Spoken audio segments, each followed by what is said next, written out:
Okay, there's some fight with these guys. They're not just going to lie down in moments where at times in the past they have lied down. I take probably, Joe, a couple things from it. I think one, definitely that. But I think the other thing, too, that was just disappointing to me is the way we started the game. You know, it's like we kind of came out and we were kind of seeing how the game was going. And I don't know what we got down by 16 or 18 points. And I subbed pretty early in the first quarter just to try to get maybe a different energy in there. And then we obviously had a really good second quarter defensively, and we played well offensively. I think the other part of it, too, is from that point on, we kind of fought our way back in the game. It was back and forth. And then, I think down the stretch, like the intention to do what we're doing is really good, like getting downhill and trying to move the ball and pass it. We had a lot of untimely turnovers late, where we got to get better at that. I think that the mentality of getting downhill, we got into the teeth of their defense. We got to the rim. We had so many balls we lost or fumbled or missed a layup or had a really good ball movement, missed a three. We needed to make some of those. But we've got to start better. But I do, to your point, give our guys a lot of credit for the way the game's going, saying, oh, it's one of those nights, and next thing you know, you're losing by 30. So I give our guys a lot of credit fighting their way back into the game. What about Alex specifically? He was phenomenal. I mean, I thought, again, anytime, and it's tough. I mean, obviously, we've got 3 days here, and, I don't love playing the amount of minutes I did, like I think I've told you guys, on a consistent basis. But once he got into the game, it kind of changed the flow of the game, quite honestly, with what he did. It's great to see him doing what he's doing offensively. I think he probably deserves a lot of credit in this early part of the season. Not only has he been great defensively and his plus-minus is off the charts, but he's giving us a really good boost from behind the line, making some threes when he's got them.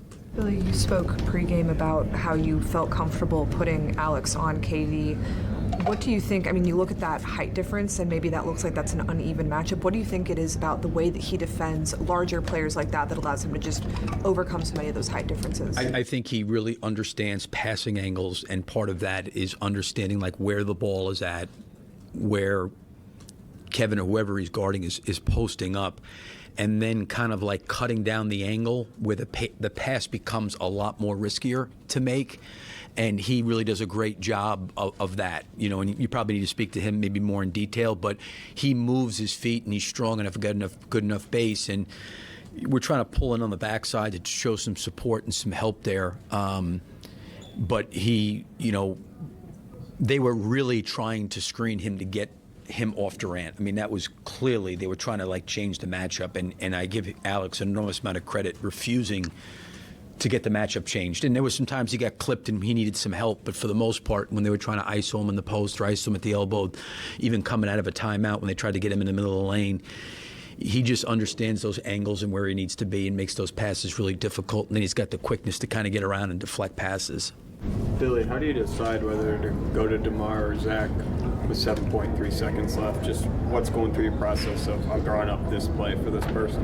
I don't necessarily look at it that way. It was the play that we had on had multiple options, and what ended up happening there is I think DeMar felt like he had a pretty good catch, and so the screening action, the floor stayed spaced for him.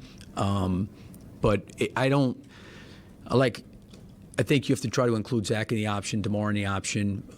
Alex was even involved in the action, and when those guys are, it's a lot of times in those situations when you're coming out and you draw something up, you're right. Sometimes you don't know what they're going to do, who they're going to put on the ball. They're going to take the inbounder and try to jump out and deny.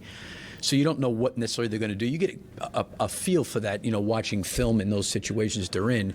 But then the guys have got to read and react to make a play. And just because you necessarily say, okay, we're going to go to this guy, I think DeMar felt like he had really good space in the middle of the floor, with a lot of room to breathe. And, we didn't bring a screen to him in that situation. So it's, Zach and DeMar, obviously Vooch, you're going to try to incorporate him. But I can't always tell you, hey, listen, this guy's shooting the ball, that guy's shooting the ball, because a lot of it's going to be dictated on defense. Billy, just follow that up a little bit. Theoretically, would you rather have, they may talk about a great finisher. Would you rather, is it more important to have that, or is it more important to so-called make the right play, which they sort of not to compare those guys, but Right. to say, well, Jordan was the finisher, LeBron was the right play kind of guy. You know? Yeah, no, and I get that. I think that, like, I thought Zach, when we went to him late in the game, on different actions, and we went to, those three guys were really involved, Zach, DeMar, and Vooch coming down the stretch, in a lot of different actions. And I give Zach a lot of credit. Like, he got downhill a lot, but he generated shots and created closeout situations, So I think sometimes, where if a guy is doubled, like I thought Kevin tonight did a great job of passing the basketball. They shot the ball well from the three-point line because of him. I think if he takes all those shots and doesn't incorporate those guys, maybe HG up at the end of the game doesn't make that three in overtime. That was a huge three. But he'd been involved in the game. So I get, like, the last 7 seconds. DeMar there was no trap, and he got to a spot and, he got the shot, I would assume that he wanted to try to get off. I think when the double team comes, you got to get off it. I think sometimes shooting at a double teams or the way teams are guarding now and what they're doing to try to disrupt that, you got to almost make the extra pass and try to find a guy. But there was no trap for DeMar. He had open room and space to make a play. Obviously, you're substituting and switching these guys during the game. Zach's in, DeMar's for him, back and forth. Is there any significance or aberration? All your starters were like plus minus on minus, and all your reserves were plus.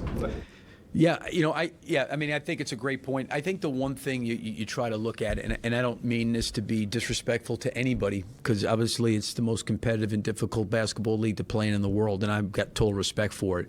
But there is a difference sometimes when teams are playing second units, and second units are going against second units, and first units are going against first units. So a lot of times our first unit is going against their first unit. And in the second unit, Durant wasn't out there for them. It was Beal. And what we basically did with that second unit is we trapped Beal in every single pick and roll.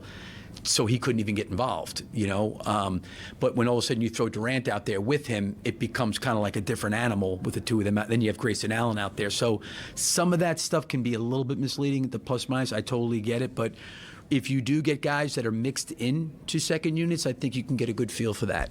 Piggyback off of that, Billy. You coached Kevin Durant and Bradley Beal in your earlier years. Talk about what it's like to actually coach against them now throughout the same team and your relationship with them. Well, it's probably a reason why I was around a lot of winning, quite honestly. Having guys like that, you're going to win a lot with those guys. They're winning players.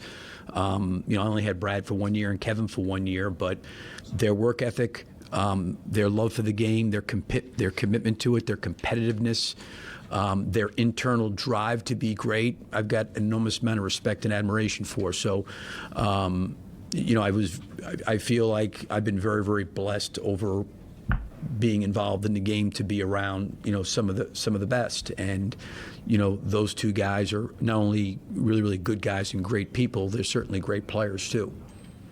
Thanks, Coach. Yep, thank you.